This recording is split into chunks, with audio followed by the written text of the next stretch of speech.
Hey, what's up, guys? It's the 8th of March, 2025. So some crazy times in the world, it seems. I'm here in Ireland, beautiful place in Ireland. And yeah, just wanted to reflect a little bit on the last week, even in the world, and that things that I've seen and that we've all seen, been shocked by geopolitically. It seems the United States isn't our ally anymore. Well, at least Trump isn't. Shocking the way that things went when it comes to the press conference or whatever that thing was. A fiasco, a disaster with Zelensky. I mean, it was terrible. Like the way that himself and J.D. Vance basically just disrespected Zelensky. It was a setup.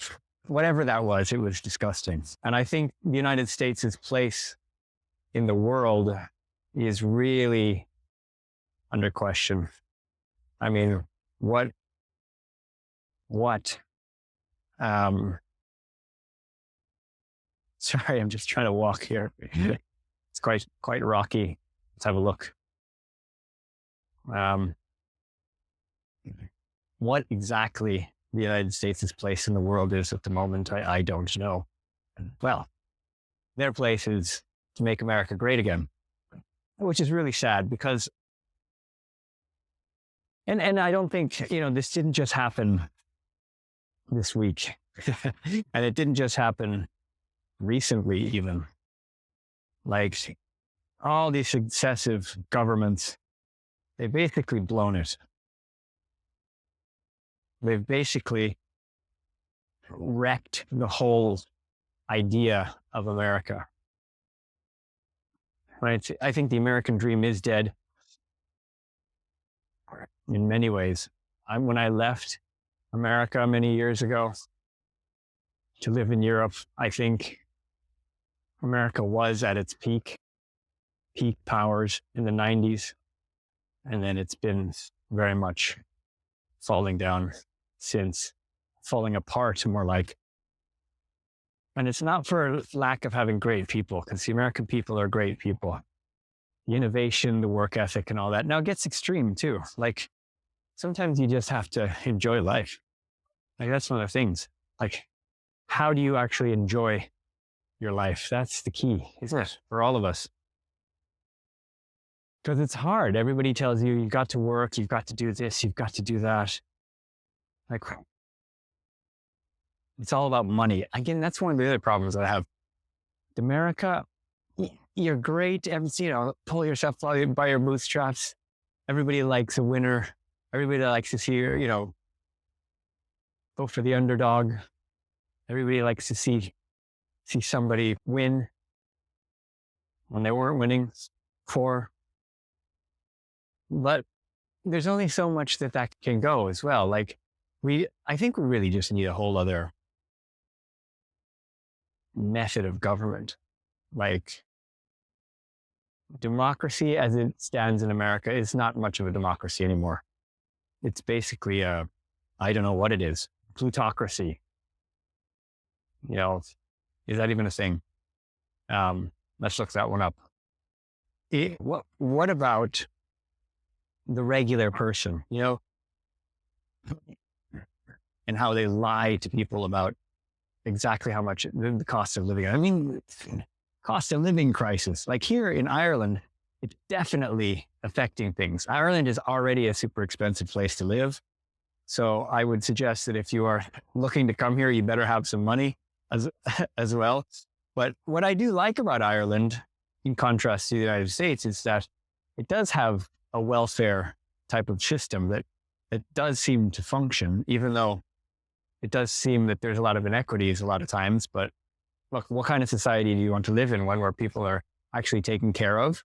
It's amazing here in Ireland, you have child benefit is what it's called, right? So for every child that you have, you get cash paid into your account or it's generally into the mother's account.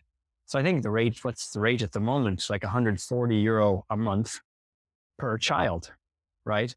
And that's like really fair. It's like a universal basic income in a way for children, right? It's like, and it's cash money. It's not credit. It's not whatever. It's like cash.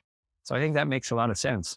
Here in Ireland, I feel like there is such thing as a safety net. I know there's still homeless people around, but I don't know, there's issues around mental health and all that kind of stuff. But I mean, the Irish people are very generous, they do, when it is a liberal sort of country as well, at least in recent times. Obviously, there was a big backlash against the conservatism of the Catholic Church and the abuses and all that kind of stuff here. But I think Irish people are very generous. I mean, when you look at the figures about like donating to charities and, Irish people are very generous about donating to charities and looking out for other people. The government itself is definitely more left leaning here, which is good. I mean, and then you look up tables around like corruption and transparency in government. I think in Ireland, even though look, there's corruption everywhere in every government, every country, Ireland is pretty not like, I don't know, on the scale, they are pretty less corrupt than many other countries. So that's a really good thing. The United States, it's such a great country. And yet I think it's just lost its way. It's lost its ethos.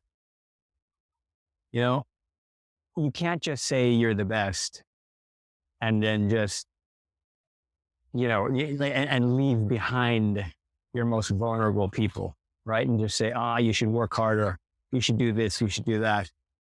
Like, no, you actually have to create a society where those type of people who are more vulnerable, people who don't have all the money, who aren't as educated, who aren't as smart maybe, or who didn't have all the opportunities, if they do need to be taken care of. But I know it's hard. It's hard. And you look at other countries, you look at Scandinavia, where supposedly things are much more egalitarian. But what do we need to do going forward? I don't know. I'll tell you two of my favorite things. I'll be probably stating this quite a bit over the next however long this channel goes. I think one of the greatest sayings that I like to live by is like, number one, there's no such thing as a free lunch, right? So like in biology and things, and in life, there is nothing for free. There's always a cost to everything, not just financial costs, but costs to your soul, costs to your time. There's always a trade-off, right? Like Thomas Sowell says, there's no such thing as solutions. It's just trade-offs. Life is just about trade-offs. So no such thing as a free lunch. Then the other one, with the classic, is you don't throw the baby out with the bathwater, right? People get ideas, they get notions, and they're like, down with that sort of thing. And let's just throw everything out, burn it down, defund. That's, so you've kind of forgotten all the hard work that it's taken by lots of humans to get to where we are. And you can't just burn it down. You can't. It doesn't work like that. And every time we try it and you say revolution and burn it down, there's going to be a cost to that, right? So throwing out the baby with the bathwater, you need to keep the baby. You have to remember what is important. Like, what is the thing that holds us all together? What is the thing that we need to remember?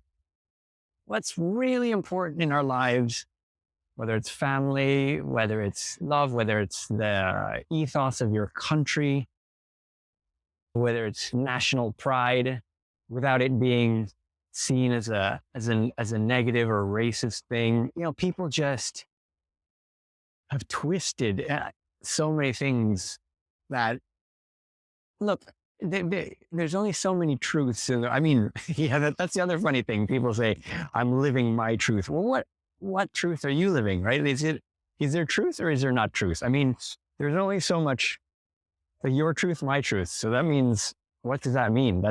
Doesn't even make any sense anymore. Is there any such thing as truth? Maybe there isn't. So what you're basically saying is, I'll do what I want and I'll believe what I want and I'll it's kind of, maybe that's the sentiment there, but like, can't use the word truth. Like truth is supposed to be something that is a bit less changeable, but you know, there we go. So many things. That's why George Orwell was so ahead of his time. Anyway, look guys, I'm not going to make a super long video. Just wanted to throw some things out there. If you have any ideas about what you want to talk about, drop it down in the comments. Like, subscribe, see if you're curious of where this experiment's going to go. So anyway, yeah, mind yourselves, and signing off. Bye-bye.